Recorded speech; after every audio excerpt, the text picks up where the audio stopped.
예수님께서 진리십니다. 내가 곧 길이요 진리요 생명이다. 그리고 요한복음 17장에 아버지의 말씀은 진리다라고 했고, 그리고 요한복음 14장입니까 16장입니까 진리의 성령님이라고 했습니다. 그래서 삼위일체 하나님에 대해서 동일하게 진리라고 하셨습니다. 그러면은 진리에 반대되는 말은 거짓이죠. 그 거짓은 이 세상 가운데 만연해 있습니다. 이 세상에서 진리를 찾기는 어렵습니다. 그리고 그 진리라고 하는 것도 상대적입니다.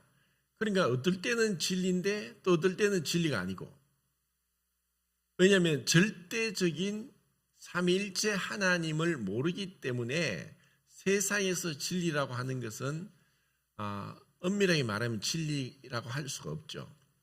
그러면 우리는 세상에 살고 있기 때문에 우리 안에도 사실 그 다음 말씀에도 이제 살펴보겠지만 많은 거짓 속에 우리가 살고 있습니다.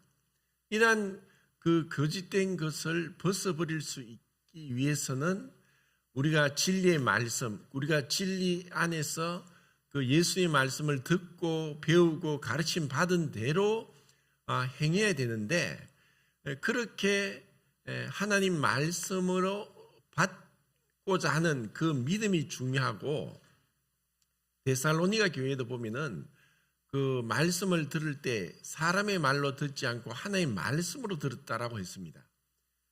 누가 말씀을 전하든 우리에게 앞으로 또 교회가 계속 변화가 되고 할 건데, 젊은 형제가 와서 말씀을 전해도 우리가 교만하면은 저렇게 어린 형제가 말씀을 전해 라고 내 스스로 마음문을 닫으면은 전혀 유익을 받지 못합니다. 우리는 우리 자신을 전하는 것이 아니라 하나님 말씀을 전하는 것이기 때문에 누가 전하든 하나님 말씀으로 받고, 또 하나님의 말씀이 직접 나에게 들려주시는 말씀이라고 우리가 믿음으로 받아야 됩니다. 하나님은 지금도 말씀하십니다. 청년들 매일 만나. 사실 우리는 의식하든 의식하지 못하든 하나님을 만나고 있는데, 믿음으로 하나님을 만나느냐 그렇지 않느냐. 하나님은 우리를 다 보고 계시죠. 피할 수 없습니다. 어딜 가든 숨는다고 할지라도 하나님을 피할 수 없습니다. 그렇기 때문에 정직하게 어디에서나 내가 하나님 앞에서, 이걸 이제 라틴어로 코람데오라고 하는데, 이러한 마음을 갖는 게 정말 중요합니다. 시편에서 다윗도 그 하나님, 내가 항상 여호와를 내 앞에 모시며 라고 다윗이 그렇게 시를 쓰세요. 항상 하나님을 내 앞에 모시며, 그 보이지 않는 하나님을 보이는 것 같이 하나님 앞에 있게 하는 것은 믿음입니다. 예수님은 이미 2000년 전에 말씀하셨는데, 만약에 지금 예수님이 우리 앞에 짠 하고 나타나셔서 말씀하면은 그 말씀을 듣겠습니까? 예수님, 제 생각은 좀 그런데 좀 그 말씀은 좀 아닌 것 같은데요? 라고 할 수 있겠습니까? 예수님의 그 말씀은 지금 우리가 다 가지고 있는 성경의 그 말씀이 예수님 말씀이에요. 예수님이 지금 그렇게 말씀하시는데 그 말씀을 듣고도 전혀 변화가 없다? 정말 우리의 믿음은 마음에 있는 우리 마음 속에 어떻게 보면 숨겨진 것이고 추상적인 것이에요. 그래서 그 믿음이 드러나는 것은 우리의 행동으로, 순종으로, 헌신으로, 사랑으로 드러나는 거예요. 믿음이 있는지 없는지 어떻게 아느냐. 그리고 이 믿음이란 것은 오늘 아침에도 제가 형제들하고 성경 공부를 또 주일날 10시 하는데, 믿음은 고정된 것이 아니라 마치 흘러가는 강물처럼 계속 흘러가는 거예요.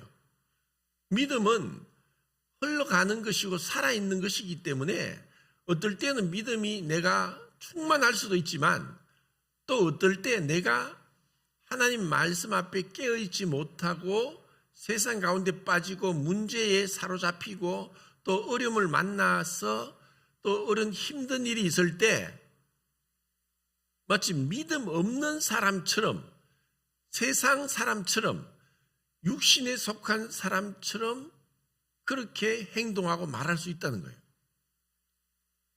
아무도 나는 이제 믿었기 때문에 분명히 우리의 신분은 변화가 없습니다. 우리가 유다서에 단번에 얻은 믿음의 도를 위하여 힘써 싸우라는 편지를 너희에게 한다라고 말씀했죠. 단번에 얻은 믿음의 도를 위하여 힘써 싸우는 거예요. 우리는 은혜로 단번에 구원을 받았어요. 그렇지만 그것이 끝이 아니라 계속해서 믿음의 전쟁 가운데 있는 거예요. 믿음의 싸움을 싸워야 나가야 되는 그 과정 속에 있다는 거예요. 이것을 우리가 잊어서는 안 되고 그 23절의 본문 말씀에 오직 너희의 심령이 새롭게 되어 자, 새롭게 된다는 것은 수동형입니다. 오직 너희의 심령이 새롭게 되어 자, 어떻게 우리가 새롭게 됩니까? 어떻게 우리가 새롭게 됩니까? 그것이 22절에 있는 거예요. 자, 22절 읽겠습니다. 시작. 너희는 유혹의 욕심을 따라 썩어져 가는 구습을 따르는 옛 사람을 벗어버리고. 예, 이게 세상에 있는 철학, 세상에 있는 여러 종교들과 다른 것은 뭐 마음먹기 달렸다, 뭐 일체유심조다, 내가 마음을 잘 먹어야 된다, 뭐 이렇게 얘기를 해요. 그런데 성경을 잘못 오해하면 윤리적이고 도덕적인 책으로 전락시켜 버릴 수 있어요. 왜냐하면 우리가 마음을 다잡아 오직 마음을 새롭게 함으로 변화를 받아. 자, 이런 말씀도 있지만 지금 여기서 말씀하는 것은 오직 너희의 심령이 새롭게 되는 것은 22절의 말씀이 전제되어야 될 때 22절의 말씀을 우리가 실행할 때에 23절이 온다는 거예요. 그럼 22절은 뭡니까? 너희가 유혹의 욕심을 따라 썩어져가는 구습을 쫓는 옛사람을 벗어버리라는 거예요. 이것은 마치 옷을 입고 벗는 것은 우리가 일상생활 속에서 너무나 자연스럽게 또 매일 반복해서 행하는 행동입니다. 이것은 뭐 어려운 게 아니에요. 그래서 우리가 때에 맞는 옷을 갈아입잖아요. 그러니까 뭐 그 계절에 따라 옷을 바꿔 입기도 하고 또 외출복이 있고 집에서 입는 실내복이 있고 또 어떤 사람은 또 잠옷도 있고 또 거기에 따라 뭐 운동할 때 있는 운동복도 있고 아니면은 어떤 행사에 나갈 때 어떤 의식을 차려야 될 때 정장을 입기도 하고 아니면 이제 간단하게 그냥 뭐 편하게 만날 때 그냥 평상복으로 캐주얼로 입기도 하고 자 그렇게 옷을 우리는 갈아입는 거예요.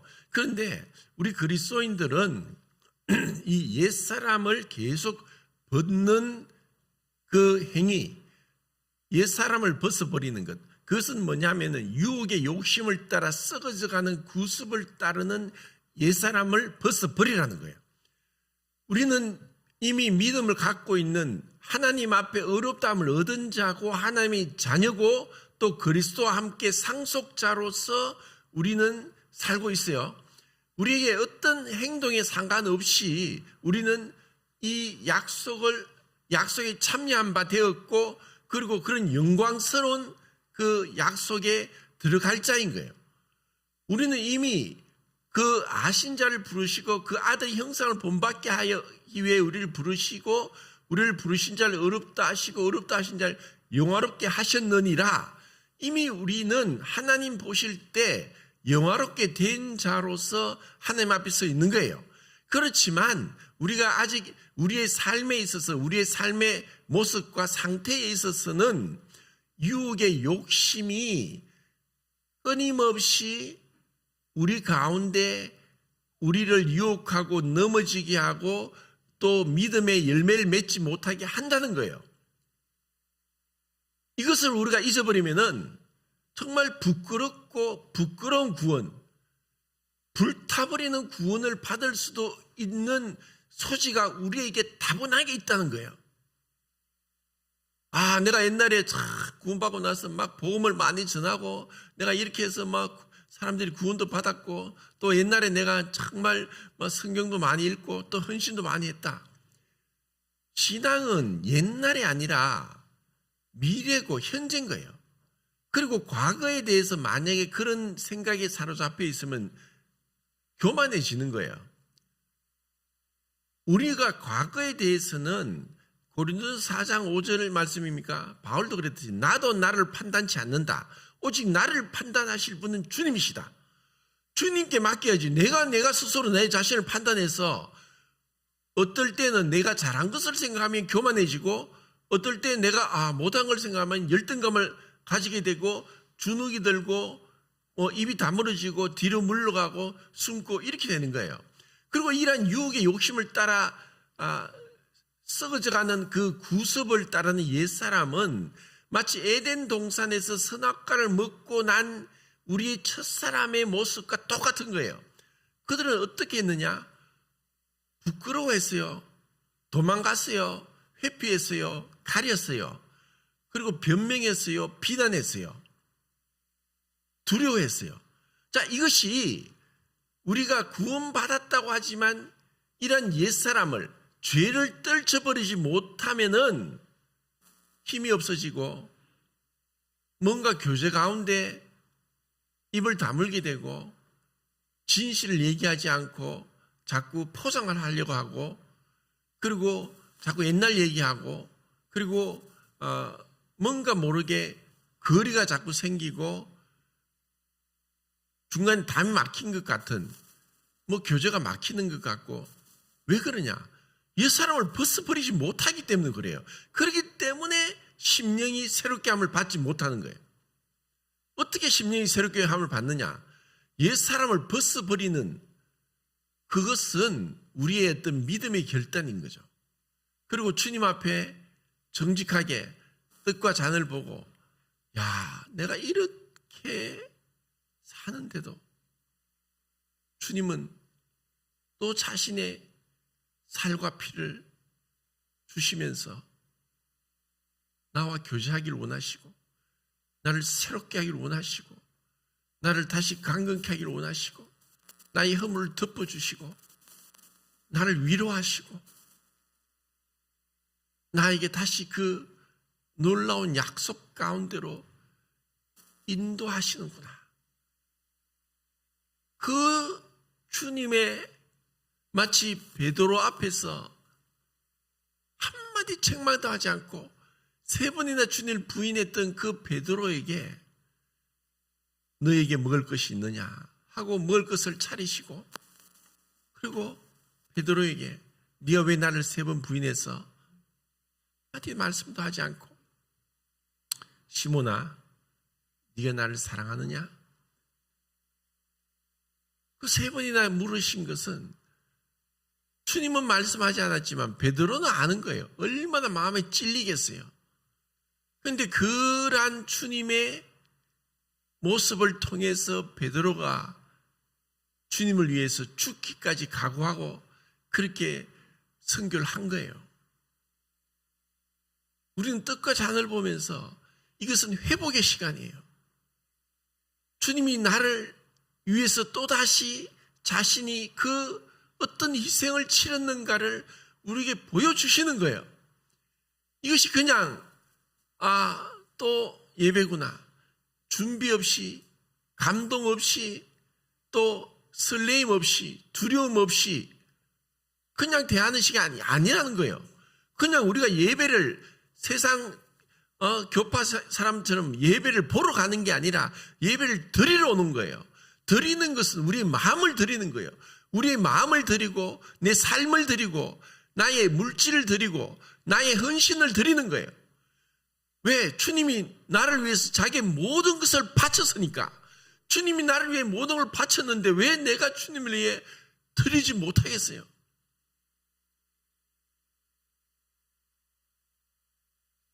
오늘 민수형제가 말라기 말씀을 두고 했는데 사람을 몰라도 하나님 아시는 거예요. 하나님은 철저하게 회개하십니다. 회개, 계산하신다는 거예요. 우리가 그것을 통해서 물질을 통해서 주님에 대한 사랑의 헌신이 드러나는 거예요. 우리가 주님을 어떻게 귀하게 여기는가에 따라서 우리는 그렇게 드리게 돼 있어요. 정말 주님께서 이 세상에 그 무엇보다 주 예수보다 귀한 것은 없다. 정말 내 마음에 주님보다 귀한 것이 없느냐? 나는 이 육신의 장마를 입고 있는 동안 언젠간 이것을 벗을 것이다. 언젠간 주님 앞에 설 것이다. 히브리서 6장 10절에 하나님은 불의치 아니하사 너희가 성도를 섬긴 것과 이제도 섬기는 것을 잊어버리지 아니하시느니라. 주님은 잊지 아니하십니다. 우리는 지나간 2025년들을 잊어버릴 수 있고 우리가 행한 것에 대해서 기억지 않으려고 할 수 있지만 주님은 우리의 어려운 가운데서 주님께 섬기고 헌신하고 주님께 드리고 주님을 위해서 그 충성스럽게 섬긴 것에 대해서 잊지 않는다고 하신 거예요. 자, 이제 그 24절을 읽겠습니다. 24절 시작.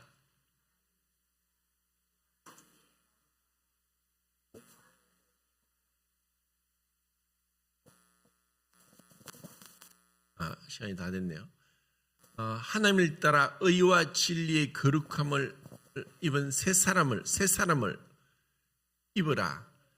새 사람은 곧 예수 그리스도입니다. 의와 진리와 거룩함, 우리에게 이미 새 사람의 신분을 주셨어요.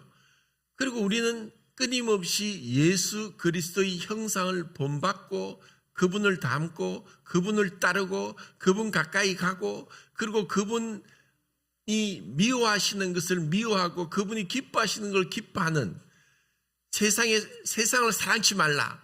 세상을 사랑하는 자는 아버지 사랑이 그 속에 거하지 않는다. 우리가 세상에 살고 있지만 세상을 사랑하지 않고 세상에 살고 있지만 영원한 천국을 바라보고 그리고 새 사람이신 예수 그리스도를 우리 마음에 모시고 그분 앞에서 그분과 함께 거룩한 이 아름다운 동행을 하는 2026년도 한 해가 되기를 진심으로 바랍니다. 이상입니다.